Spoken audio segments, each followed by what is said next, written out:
অসংখ্য ধন্যবাদ।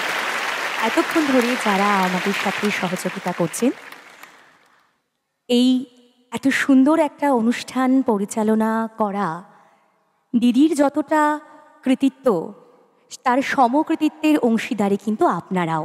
কারণ দিদির সাথে যদি আপনারা সহযোগিতা না করতেন, সময় মতন বাচ্চাদেরকে রিহার্সাল অ্যাটেন্ড না করাতেন, তাহলে কিন্তু এই কর্মকাণ্ডটা এত সুন্দরভাবে সুষ্ঠুভাবে সম্পন্ন করা যেত না।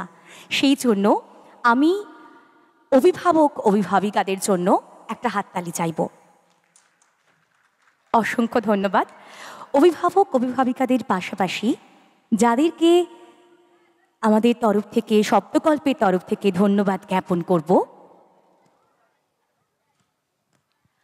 শব্দ প্রক্ষেপণ সাহা সাউন্ড অ্যান্ড লাইটের সায়ন সাহা, আলোক সম্পাদ বিশ্বনাথ দা এবং টিম, আবহ সন্দীপ দে, মঞ্চসজ্জা অভিজিৎ নস্কর, প্রবেশদ্বার সজ্জা গণপতি দা। এনাদেরকে অসংখ্য অসংখ্য ধন্যবাদ শব্দকল্পের সাথে থাকার জন্য, শব্দকল্পের পাশে থাকার জন্য। আমরা অনেকক্ষণ ধরেই আমাদের অনুষ্ঠান চালিয়ে নিয়ে যাচ্ছি। মাঝখানে একটা ছোট্ট বিরতি দেওয়া হয়েছিল যাতে বাচ্চারাও একটু জল খেয়ে নিতে পারে বা বাবা মায়েদের কাছ থেকে একটু টিফিন খেয়ে নিতে পারে। সেই ব্রেকের পর আমরা আমাদের আজকের অনুষ্ঠানের দ্বিতীয় পর্বে চলে যাব। দ্বিতীয় পর্বের অনুষ্ঠানের সূচনাতেই আমি মঞ্চে ডাকবো আমাদের শব্দকল্পের একজন সদস্যকে, যিনি আমাদের সাথে যুক্ত আছেন শুধুমাত্র অনলাইন মাধ্যমটি থাকার কারণে। যদি এই মাধ্যমটি না থাকতো, দেখুন কোভিড আমাদের জীবনে যেমন অনেক কালো দিকের সঞ্চার ঘটিয়েছে, অনেক কিছু কেড়ে নিয়েছে, তেমন এর থেকে কিন্তু আমরা অনেক কিছু শিখতেও পেরেছি, অনেক কিছু পেয়েছিও বটে। তো সেই কোভিড কালে আমরা যে অনলাইন মাধ্যমটি পেয়েছি, সেই অনলাইন মাধ্যমের জন্যই আমরা এই মানুষটির সাথে যুক্ত হতে পেরেছি, শব্দকল্প এই মানুষটির সাথে যুক্ত হতে পেরেছে। তিনি আমাদের সবার প্রিয় ইন্দ্রদা। তিনি মুম্বাইতে থাকেন।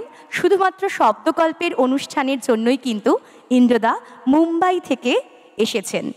আমরা এখন শুনে নেব ইন্দ্রদার কাছে একক আবৃত্তি। মঞ্চে এখন আবৃত্তি পরিবেশনায় ইন্দ্রনীল মুর্শিদ।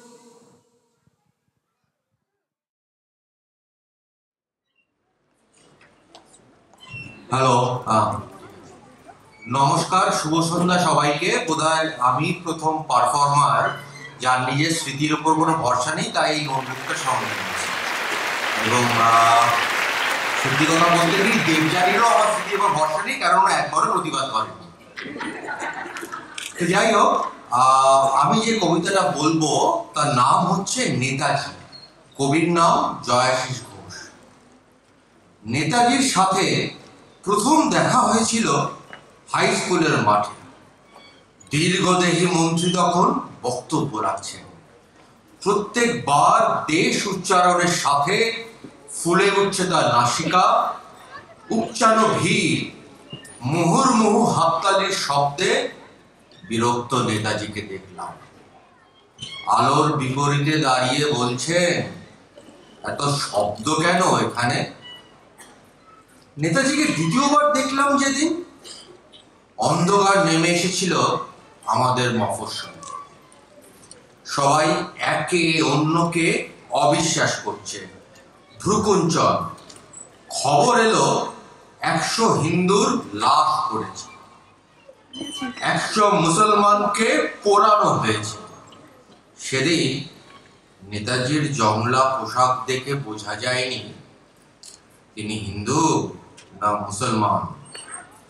এত রক্ত দেখে বিষাদ মুখে বলেছিলেন, স্বাধীনতা নিয়ে যাও, রক্ত দিও না। তারপর নেতাজির হাতে পতাকা বসল, আর টুপিটাকেও লাল রং করে দিল। পোশাক গেরুয়া বা বুকে সবুজ।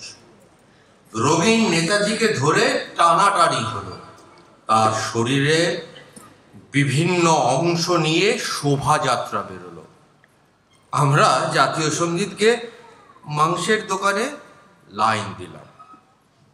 সেদিন শেষবারের মতো নেতাজিকে দেখেছিলাম।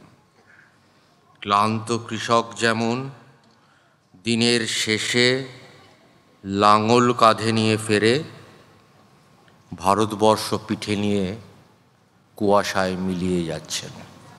নমস্কার।